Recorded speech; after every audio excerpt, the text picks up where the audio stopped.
Hello YouTube. I have an important message to share with you guys, and this message had impacted me in a positive way, and I wanted to share this with you all. I have written this since maybe March or February or March when I was at work in the cafeteria, and I really couldn't finish it because of course I was at work, but whenever I have time to do other videos, I would try to go back and finish this. And I wanted to do this before the year was out, at least around the summertime, but I couldn't do that. But right now is like the perfect time to really get into it, dig in deep, and just share it with you all. This is a good message, and it's very epic, and I'm just happy that I have accomplished it. And I'm going to be breaking this video down into 3 parts. The first part is going to be the historical facts, the background of what a tear is. Some of you may have heard of it in Matthew chapter 13, verse 24 through 30. In some versions, it doesn't say tear, it says weeds. But I'm going to give you this to summarize what I have conjured up in doing this research. The second part is going to be the scriptural reading of Matthew chapter 13. And the third part is going to be like not the background, but the final thought, like a Jerry Springer moment. But guys, just stay tuned. You're gonna hear things that you probably haven't heard of before. Some of you probably know about it, but this is gonna be a epic one. All right, stay tuned. For many centuries, as long as human beings has cultivated the cereal grains, wheat's evil twin, as you can see, they look just alike, it has insinuated itself into the crops. Now, there are different names to call this tear. It can be a bearded darnel. It's like a mimic weed. There is another name of it. It's called Lolium temulentum. Lolium temulentum it's come from the root word of temulentus, which means intoxicated or drunk. It kind of gives off that nausea, that drunk feeling when people eat of it or put it into certain things like their food or bread or beer. So it is a gray area in agricultural history. In a big enough dose, this ryegrass, darnel, can kill a person, and farmers would have to take care to separate it out from their true harvest, unless they were planning to add darnel to beer or bread on purpose in order to get high. This tear, or darnel, is a mimic weed, neither entirely tame or quite wild, that looks and behaves so much like wheat that it can't live without human assistance. Darnel seeds are stowaways. The plant's survival strategy requires its seeds to be harvested along with those of domesticated grasses, stored and replanted next season. The interesting thing about darnel is that they've caught it in the act, says Howard Thomas, a professor of biology who for years worked with darnel in the lab. The mimic weed took advantage of humans without fully bending to our will. Once you start looking for darnel, it's everywhere. One of the plant's effects is messing with a person's vision and speech. Darnel shows up in Shakespeare, in Henry VI, Part 1, in Henry V, and in King Lear, where Thomas first noticed it. But Henry V, man, I'll be wondering, like, who be doing y'all haircuts back in the days? Cause like, dude, like he had like one of these, and then someone had the clippers and just lined him all the way. Look at this picture. Jeez.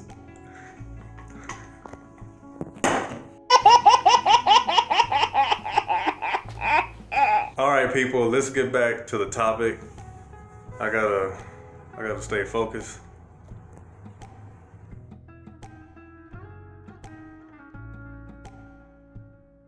In classical Greece, it was known as the plant of frenzy. It was used in Europe as a medicinal plant, as an anesthesic, and to slow menstrual bleeding. This species of ryegrass, this tear, this darnel seeds. It is a strong sulfuric poison, which is it induces sleep. And it also bears a close resemblance of wheat until the ears appears. And then the only differences is discovered. It grows plentiful in the Middle East, especially Syria and Palestine.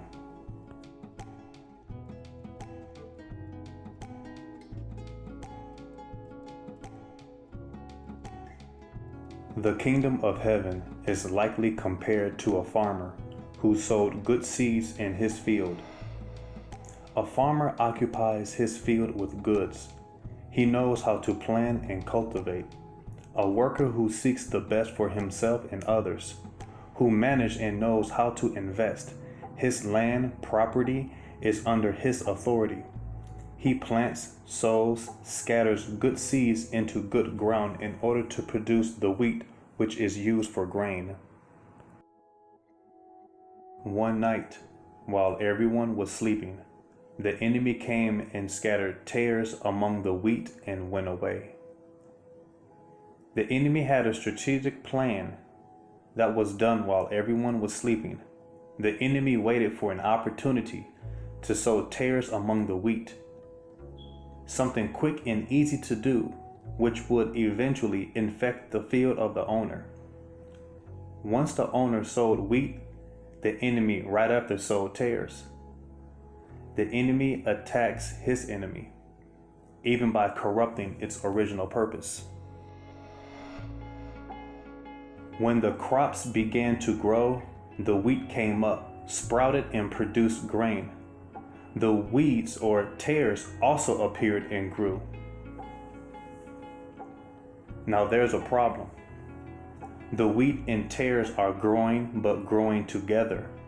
There is an increase of the goods, but now it's also with the bad. This can affect those who need grain and also affect the grounds of the owner. The farmer's servants came to him and said, "Sir, you sowed good seeds in your field. Where did the weeds or the tares come from?" The workers bear witness of the farmer sowing good seeds in good ground. But as the seeds grew and produced a crop, the weeds or tares were identified at the state of fruition. It wasn't identified as they were growing, but it was discerned by the look as they sprouted along with the weeds. The farmer said, "An enemy has done this." His servants said, "Should we go pull and gather the weeds or the tares?" The farmer knew exactly what happened. The Heavenly Father knew what he planted. The farmer knows his products. But his servants didn't do anything without his permission. As servants, they wanted to remove what the enemy sowed because they knew it could damage the goods and corrupt the crops. Uprooting what doesn't belong would be a good choice. But the farmer said no, because if you uproot the weeds, if you uproot the tares, you may also pull out the wheat as well. As a farmer, he knew what was best. He said no because it could damage his own crops and his work would be pointless. Although they share the same ground, the same soil, possibly the same place to share roots together, he allowed them to grow together because he knew what belonged to him. Let the wheat and the tares both grow together until harvest. Then I will tell the harvest workers to pull up the weeds first, or tares first, tie them in bundles and burn them, and then to gather the wheat and put it in my barn. He allowed the tares to grow alongside the wheat until the time of harvest. His workers will gather and tie the tares in bundles. The tares will be bound together and burnt, for that is the result of the enemy's deeds. But the wheat is gathered where they belong, in the barn of the farmer. The wheat is not gathered and tied, for they are precious to the farmer. They are gathered and placed. The wheat is not meant to be bound in ties or in chains. The weeds, on the other hand, had to be gathered and tied, so none won't slip back into the field, for the farmer doesn't need anything else that doesn't belong, especially something that could cause a stunt in growth or affect the area of the land. You are the wheat. It may be something or someone planted a seed that grew up with you that seemed like it's hard to get help or hard to overcome. It may be a disability. It can be a sinful partner, not necessarily a person, but something that you are dealing with internally or externally. It can be something personal, something that you want to release or let go of, but it seems as if it's a challenge. I'm going to tell you something that God knows all about it.